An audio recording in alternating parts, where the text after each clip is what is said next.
They say that knowledge is power, and with the rigid SeekTech SR-20 cable pipe and sonde locator, you'll know more about the signal than with any other receiver.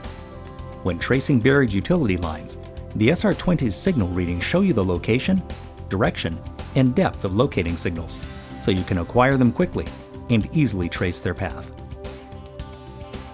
When locating duct probes and remote transmitters like the ones found in Sea-Snake camera systems, the SR-20's on-screen map helps you quickly and precisely pinpoint the transmitter's position and depth.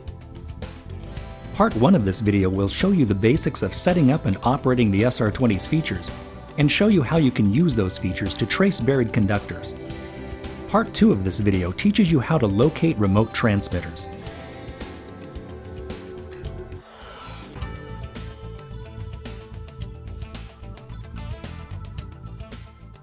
The SR-20 operates on 4 C-size batteries.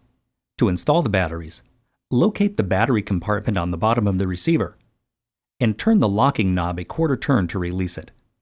Install the batteries with the correct polarity as shown on the label inside the battery holder. You can use either alkaline or rechargeable batteries, but to prevent damage to the receiver, never mix rechargeable and standard battery types. When you've loaded the batteries, slide the holder back into the receiver and turn the locking knob a quarter turn to secure it.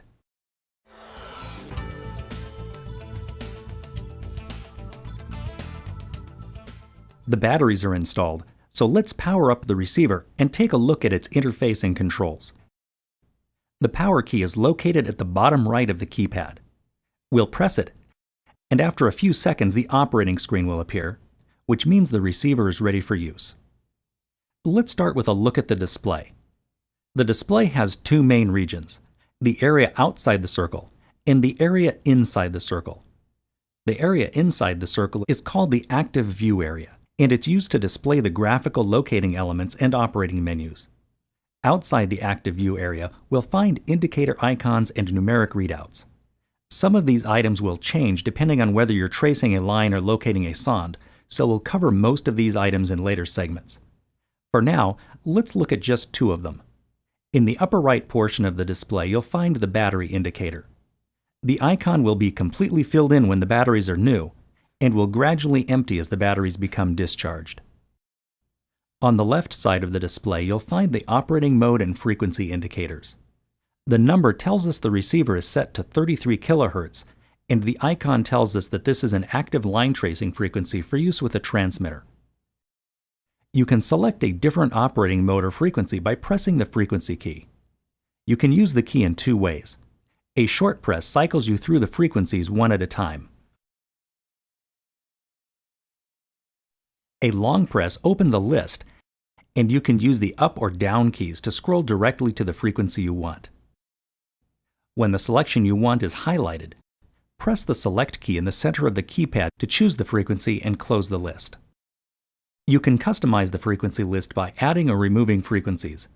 You'll do that in the main menu, which you can open by pressing the Menu key. The main menu contains a list of frequencies. Each one has a box next to it. If the box is checked, the frequency is enabled, which means it will appear on the list that pops open when you press the frequency key.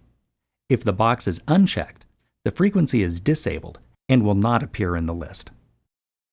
To enable or disable a frequency, use the up or down keys to highlight it, and then press the Select key to check or uncheck its box. If the frequency you need isn't listed here in the main menu, you can easily add it, and your operator's manual contains instructions on how to do that.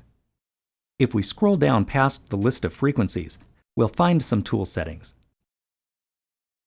The first item lets us switch the depth measurement between feet and meters. Just press the Select key to switch back and forth.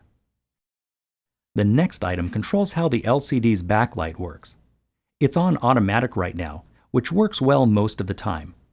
You can also turn it on all the time or off all the time to save your batteries. Right below the backlight setting is the auto shutdown control.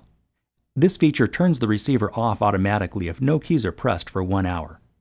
Press the Select key to enable or disable this feature. The next item down lets us change the display's contrast.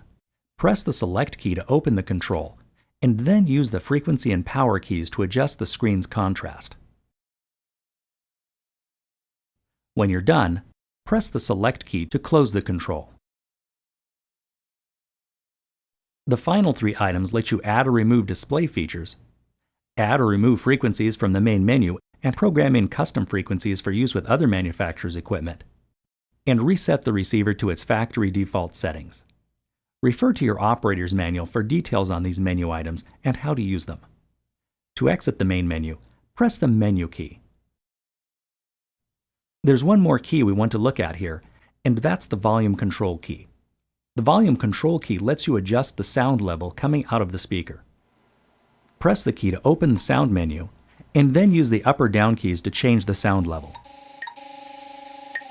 The menu will close on its own after a few seconds, or you can press the Select key to close it immediately.